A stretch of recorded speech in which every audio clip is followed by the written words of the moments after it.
guy? Is that his little guy? Is that your little guy? Yeah, yeah. That's awesome. Yeah. If you Michael, you want to come up? No? Sure, you're all dressed up. Come stand with Daddy. No? Okay. You sure? All right, y'all look at Jamie a minute.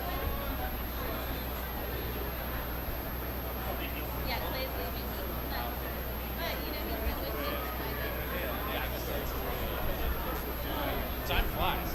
It's like 3 years for me, 5 years.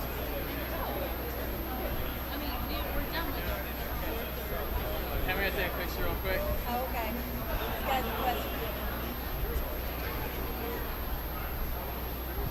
Coming back, Mike? Oh, there you go. Well, everybody represents. A little hesitant. And I was worried as soon as I saw that. I said something's Not everybody would pick up on that. That's a weird gift I got. I've diagnosed more people with problems just by body language. There you go. And then smile for the camera. This guy's taking a picture.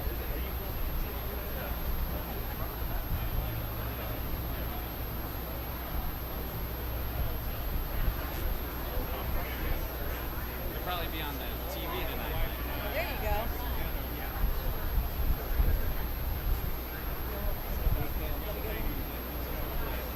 Oh, the license plate? Good. Good.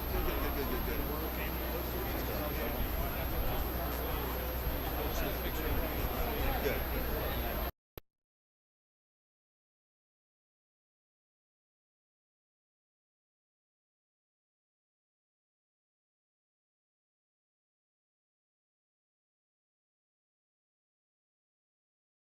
He comes, walks in, and that's almost something else.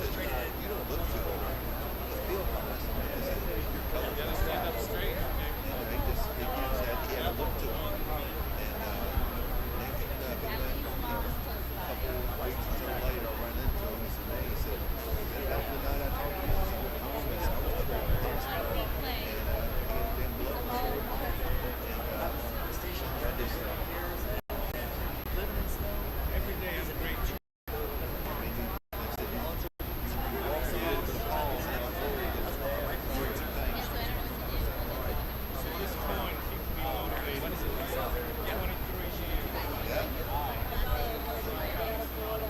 You sent out something. Oh, it was the that event on Saturday.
both ends free. No, I hear you. I hear you.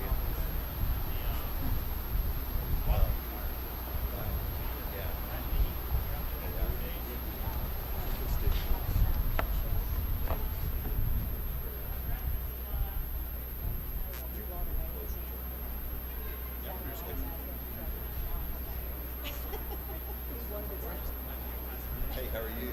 I'm Jimmy. I was going to say CFO, Mr. CFO. Jimmy. My pleasure. It's been a minute. I'm sorry.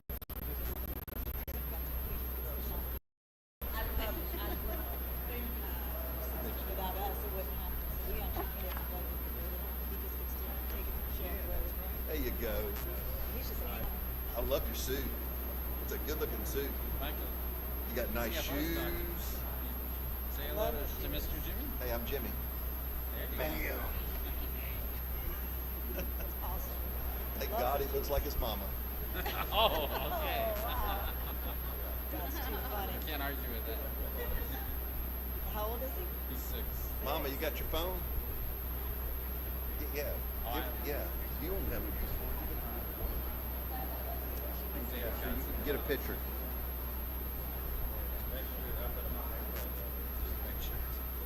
Oh man, I turned off my watch. I got everything turned off. I just wish I had women's suits to get pockets. My future goals would be pocket parity for women's suits. We Right. don't get pockets. They never give us pockets. We don't get it. Clothes or pockets. I don't think they trust us. I don't know that they think we're smugglers. Hey, how are you? Good to see you. Governor, good to see you. Howdy, howdy. Good to How are see you you. doing? Vice Governor, how are you doing? Hey boss, good to see you, sir. Hey guys, how are you? I just saw you. Good to see you. All right. Well, it's great to be in Temple Terrace, and it's great to be coming bearing gifts. I want to thank Mayor Ross and Fire Chief Kemp for hosting us. I'd also like to thank CFO Jimmy Patronis and Police Chief Ken Albano for joining us. We also have a number of elected officials. We have Senator Kelly Stargel, Senator Darrell Rousson, and Representatives Jackie Toledo and Mike Beltran. So I want to thank them for all their hard work and what they've just done during this legislative session. One of the things that, well, I asked the legislature to do a lot because that's just, you got to make the most of your time. And but one of the things that we asked to do was, given all that our first responders have had to do over the last year, we wanted to be able to do something to recognize the sacrifice and the service to communities throughout Florida. So a few months ago, I called for bonuses of $1,000 for all sworn law enforcement, fire, and EMT personnel in the state of Florida. And I'm happy to report that in the budget that was passed last week, the legislature has responded, and we've been able to secure in the budget those $1,000 bonuses.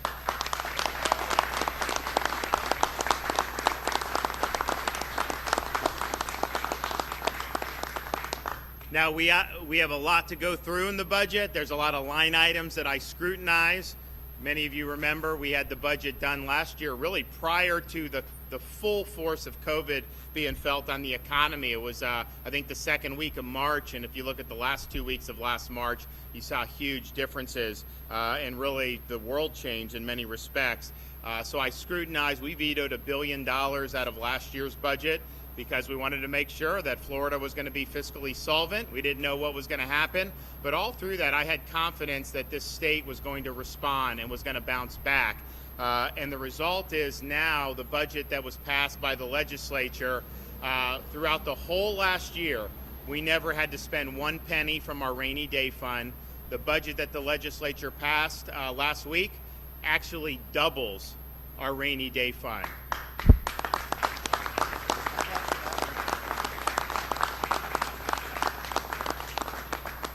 And the revenue is coming in so strongly because the economy is doing well, that even when they revised the estimates, so the most recent revisions were done, I think, the second week of April, just a few weeks ago.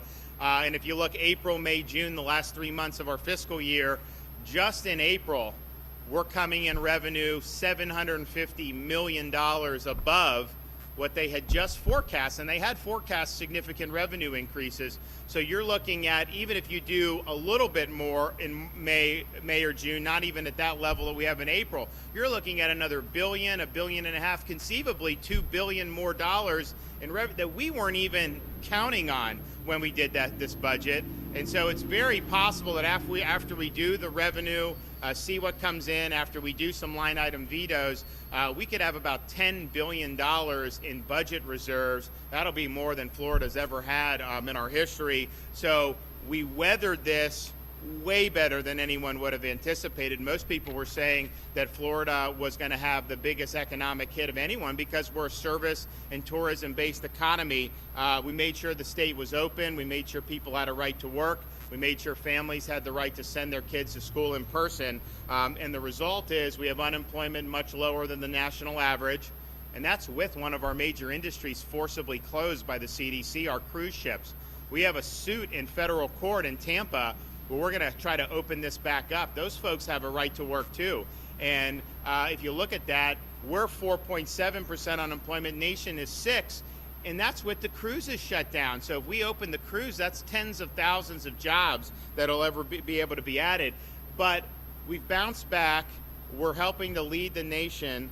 But we've also now protected ourselves against whatever may happen in the future that's unforeseen, with a rainy day fund that's strong, with these budget reserves that's strong, and obviously with doing what we're doing here today to say thank you to people that have been on the front lines from the beginning. You know, there's a lot of people in our society that had the luxury when COVID hit of working from home, doing Zoom calls, doing all that. And I don't begrudge anyone for doing that. That's fine if that's what you could do. But these folks can't respond to an emergency on Zoom. They've got to be in uniform and they've got to be there. And when people are calling and they need help, these guys have got to be there. And they have been there and have served in a variety of capacities throughout the pandemic to help our communities. And so what the legislature did by answering my call was the right thing to do. It's a way for us to say thank you for folks who've worked so hard on our behalf.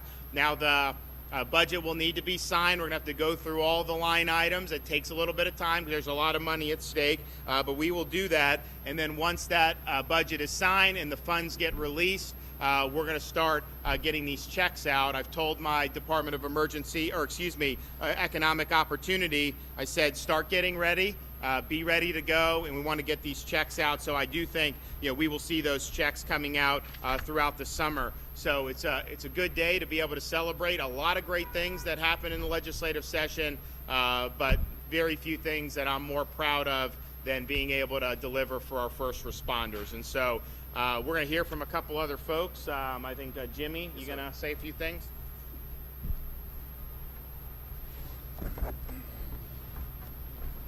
Thank you, Governor. Thank you for having me here today. Florida's fortunate to have a governor who prioritizes and fights for our first responders, as he's done with the $1,000 bonus that will come in their pockets this coming year. Governor, I was just talking to some of the men and women here, and they were just reminiscing and talking about the signing of the cancer bill that you did for them and the number of people that has benefited in this particular profession. That would not happen if it wasn't for your signature. But you kept this state running in unprecedented time. I applaud your leadership, and no doubt we show the gratitude with your gesture and your leadership with the $1,000. Our firefighters have had unprecedented challenges, as they'll have a little bit of extra love in their paycheck. That's not going to make up for the type of sacrifices they've taken away from their family, their friends, and their loved ones as they have fought through the COVID-19 pandemic. We met with our first responders back in January as we were trying to assess their preparedness in fighting COVID-19. This past legislative session, we fought for the necessary resources to make sure they continue to have the cancer decontamination kits and the matching dollars. We can partner with the state and partner with our mayors and local government in order to get them the resources to protect our heroes and making sure that these cancer-causing chemicals that are a hazard of the job do not get in and interfere in their will and ability to live a normal life. Our firefighters work on the front lines every single day, and we appreciate what they do to support our communities. I love to tell people that, you don't have good schools, you don't have good investments, you don't have great businesses open up in the state of Florida unless you have this robust 24/7, 365 safety net that works on holidays, Thanksgiving, Christmas, New Year's, anniversaries. That's exactly what these heroes do every single day. So, Governor, thank you for being here. Thank you for looking out for our first responders. I'm forever grateful for your priority over these men and women. Great.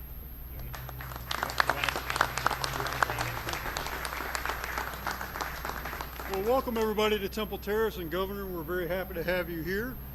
I can tell you from first experience, getting thrust into the role of mayor at the beginning of the pandemic, that it was very reassuring to have your leadership in Tallahassee. As you know, and everybody here I think knows, first responders are a vital part of the backbone of our community. If you don't have public safety, you don't have anything. You don't have a good budget, you don't have security, if you don't have public safety, you have nothing. And so thank you and to the legislature for approving this. Thank you for coming to Temple Terrace, and we're very supportive of you here and thrilled to have you. Great. Thank you. I just want to first thank the governor and the CFO and the senators and state representatives for showing up today and their support for first responders. I've been in this business for 30 years and have followed politics and have been on both sides of the union and Florida Fire Chiefs Association, and I have never in the last 3 to 5 years seen the support of firefighters and public safety and police officers from an administration more than I see now today, with the PTSD bill that is affecting firefighters and police officers daily, to the cancer bill that has personally affected people that I know, to this check that $1,000. And you're right, it's not gonna change their day or their month, but it's certainly it makes them know that they're appreciated and loved by their governor, CFO, and their senators and their state legislators. And I can't thank you both enough, and you're amongst friends here in Temple Terrace. All right.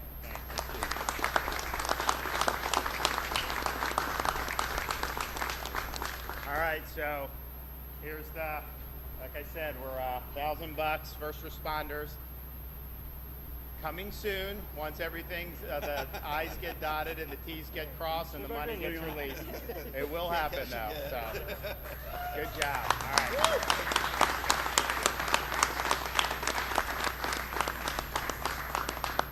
And we're also excited, and we'll be highlighting this, but you know, we did the same thing for teachers as well, and we were able to get that through. And the reason is a lot of these states, they kept schools closed for a long time. There's still places where they don't have in-person or certainly meaningful access to in-person education. That is a farce. That is a disaster. We led from the beginning here. We had the superintendents, we had most of the teachers wanted to go back, and we gave parents the ability to send their kids to school in person.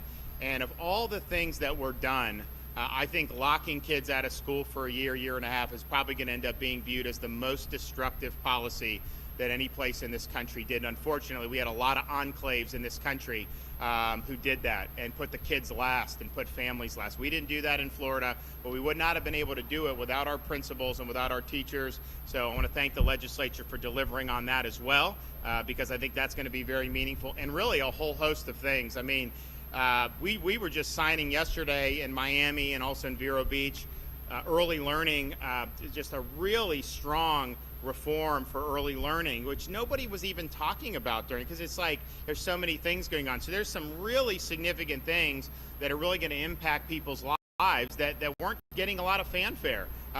Nevertheless, I think they're going to make a difference. And so we're really excited about that. The final thing I'll just say is, you know, my two oldest kids, Madison and Mason, love fire trucks. And so they've been able to visit a handful of fire stations over the years, and they love to be able to sit up there, honk the whole, whatever, the sirens, they like all that. But it just occurred to me, you know, Mamie is 13 months. She's never been to a fire station yet. And so at some point, maybe in Temple Terrace, we'll come down and get that done. But I'm pretty sure she loves her older siblings, and if they like it, I know she'll like it. So we'll get that done at some point in the future. But thank you guys. Thank you for your service. You know, the bonuses are well deserved. And with that, I'm happy to take a couple questions. Yes, ma'am.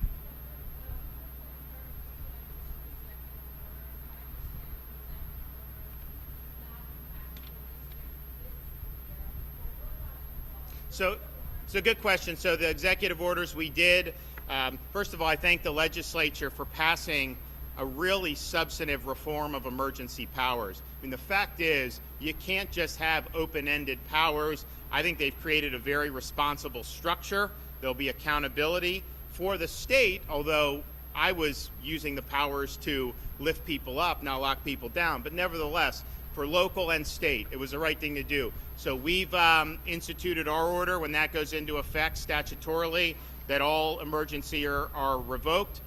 In the meantime, we've suspended all emergency. It applies to any organ of government that's doing an emergency order. If it's not emergency, if it's like normal policy, then obviously my emergency powers are really focusing on the emergency at hand.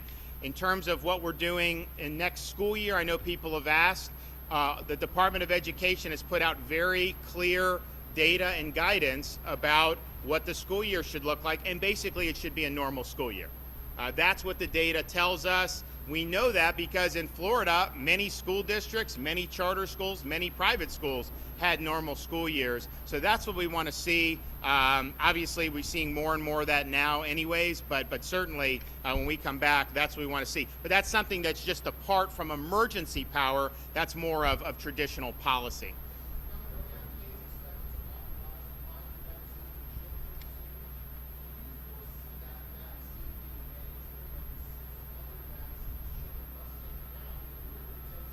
So the question is about the FDA may do an emergency use authorization for, I believe it's ages 11 to 16 for Pfizer, or 11 to 16 is already there, 11 to 16. So the question is, should that be mandated? My answer is no. I mean, first of all, I don't know that we've ever mandated a vaccine that's only for emergency use. This has not gotten full FDA approval. I think the data's great. I mean, I had a vaccine. We're advocating people do it. But to have the government come in and say you must do something that literally is just emergency use. And I also question whether emergency use even makes sense when you're talking about young people. It makes sense when you're talking about senior citizens because they bore the brunt of the negative impacts from COVID. If you look at our young kids under 16, the impacts from respiratory this past winter was one of the lowest we've seen in recent times. In other words, fewer minors were getting admitted to hospitals for respiratory infections than would in a normal flu season. So to me, the need for emergency is not what it would be for an elderly, a nursing home resident, or other folks. So given all that, I would not support any government mandate.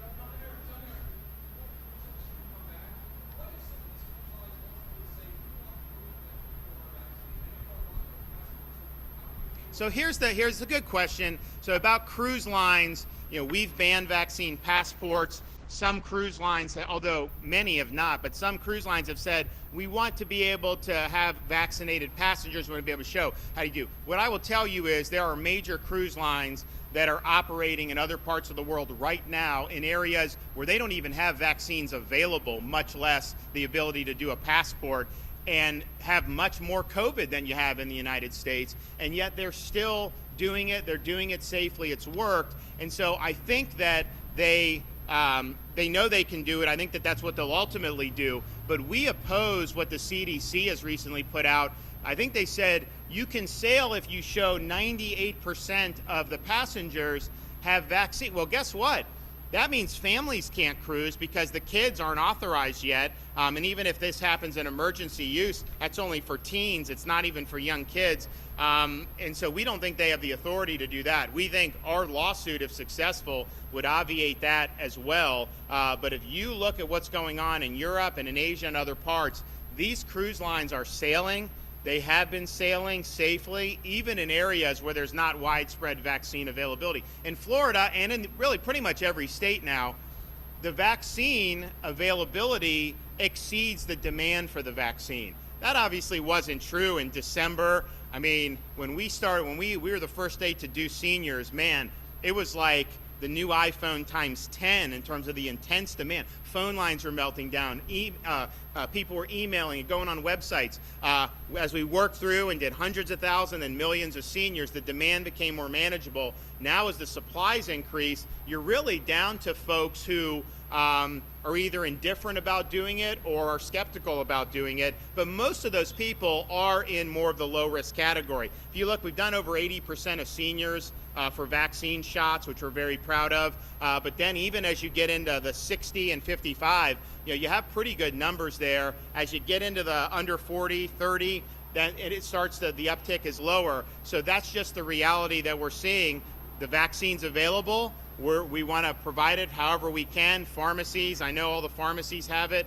Anywhere else, we've given it to, we expanded eligibility because you did have people that weren't eligible under my initial executive order because they weren't Florida residents, but they work here most of the year or part of the year. And so we've said, look, if you're supporting a Florida industry, you too are eligible. And even with that, we still have a lot of supply out there. So we're going to continue to work with folks. We are going to do some public service announcements to try to get more and more. But that will be something that we're providing for people, making it available for people, but not mandating for anybody. Thanks, everybody. We appreciate it.